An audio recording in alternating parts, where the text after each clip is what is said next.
आपके माध्यम से एक जितनी भी यहाँ इंडस्ट्रीज हैं उनको भी मैं अपील करना चाहूँगा कि यदि वो CSR एक्टिविटीज में हमें कुछ हेलमेट्स डोनेट करना चाहते हैं, it's a very good initiative. Rangeela और राजगढ़ चैनल के दर्शकों को प्लीज ये तो बता दीजिए कि आप मूलतः रहने वाले कहाँ से? हाँ, आपकी कार्यशैली को लेकर जनता से हमने पूछा, अच्छा रिस्पॉन्स रहा, आपको आपकी कार्यशैली को बहुत सराहा। नेताओं का रिस्पॉन्स कैसा सर आपकी कार्यशैली को लेकर?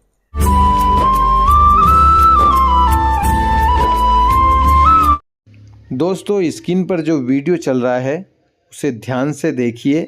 इस वक्त हम राजगढ़ जिला मुख्यालय स्थित खिलचीपुर नाके पर मौजूद है। आप देखिए राजगढ़ की जनता किस तरह बिना हेलमेट पहने बाइक चलाती है। यहाँ की पुलिस वाले भाई साहब भी हेलमेट को इतना ज़रूरी नहीं समझते। आखिर पुलिस प्रशासन द्वारा हेलमेट को लेकर इतनी गंभीरता क्यों नहीं दिखाई देती?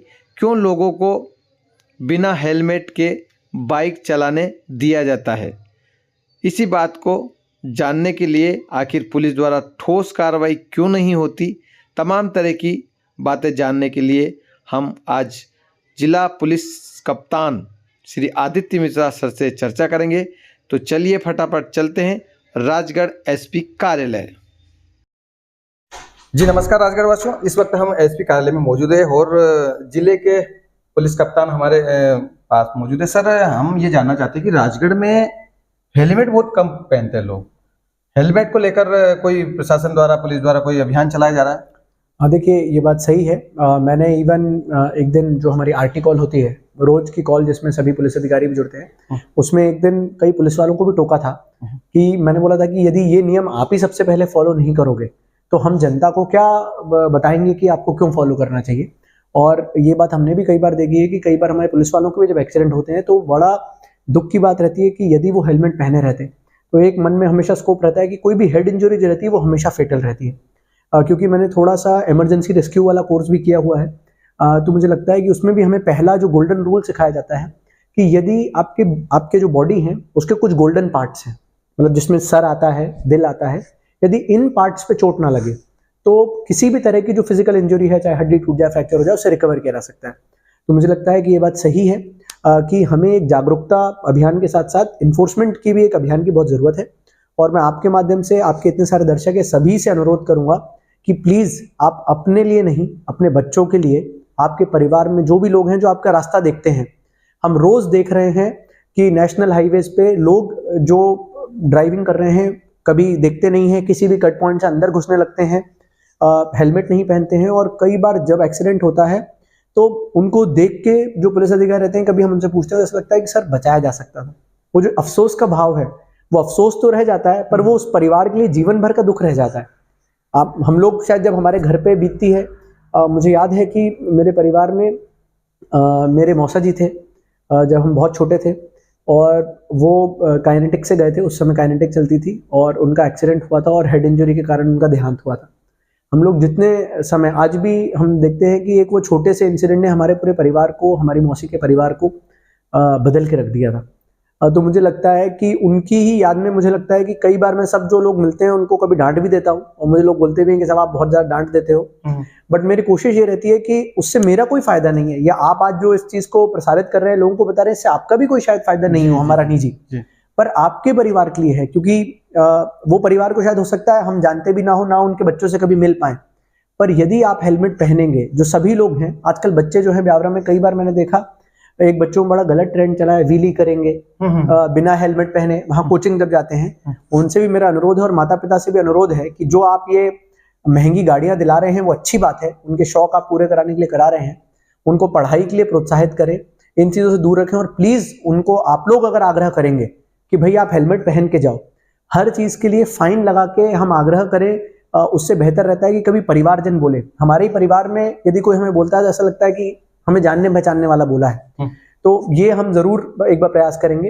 पिछली बार जरूर हमने एक मुहिम चलाई थी, ऐसे लोगों को एक फूल गुलाब देके उनको समझाइश करने की जो हेलमेट नहीं पहनते, और मुझे लगता है इससे बहुत एक असर पड़ा था कि लोगों में शर्म की भावना आई थी, और शर्म आनी भी चाहिए, क्योंकि हम ये एक इलीगल एक्टिविटी करने के साथ साथ अपने आप को रिस्क में डाल रहे हैं, अपनी फैमिली को फाइनेंशियल रिस्क में डाल रहे हैं, और इसी के साथ साथ समाज को एक ऐसा उदाहरण दे रहे हैं जो मुझे लगता है कि सही नहीं है।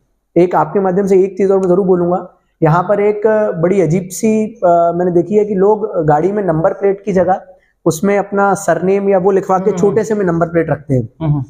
आप सभी लोगों से अनुरोध है, हम बहुत आपका मान सम्मान करते हैं कि आप जिस भी समाज से हों आप उसको बहुत अच्छे से प्रोजेक्ट करें, पर ये लीगल है।